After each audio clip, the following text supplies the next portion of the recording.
નમસ્કાર, હું Rinku Prajapati public India ન્યૂઝમાં આપનું સ્વાગત કરું છું। શરૂઆત કરીએ આજના સમાચારની। આણંદ જિલ્લામાં સર્વે દરમિયાન 2208 પાત્રોમાં પોરા મળ્યા।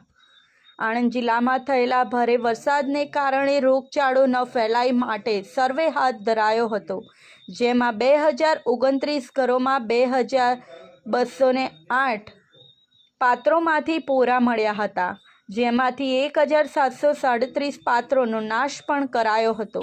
જિલ્લા આરોગ્ય વિભાગની ટીમો દ્વારા જિલ્લામાં તમામ અસરગ્રસ્ત વિસ્તારોમાં મચ્છરજન્ય રોગ અટકાવતી કામગીરી કરવામાં આવી રહી છે, જેમાં કુલ 1,79,488 ઘરોમાં સર્વે હાથ ધરી 4,75,133 પાત્રો તપાસવામાં આવ્યા હતા, જેમાંથી 2029 ઘરોમાંથી 2208 પાત્રોની અંદર પોરા મળી આવ્યા હતા। ત્યારે 23,157 જેટલા પાત્રોમાં દવા નાખવામાં આવી છે, જ્યારે કુલ 1,737 જેટલા પાત્રોનો નાશ કરવામાં આવ્યો હતો।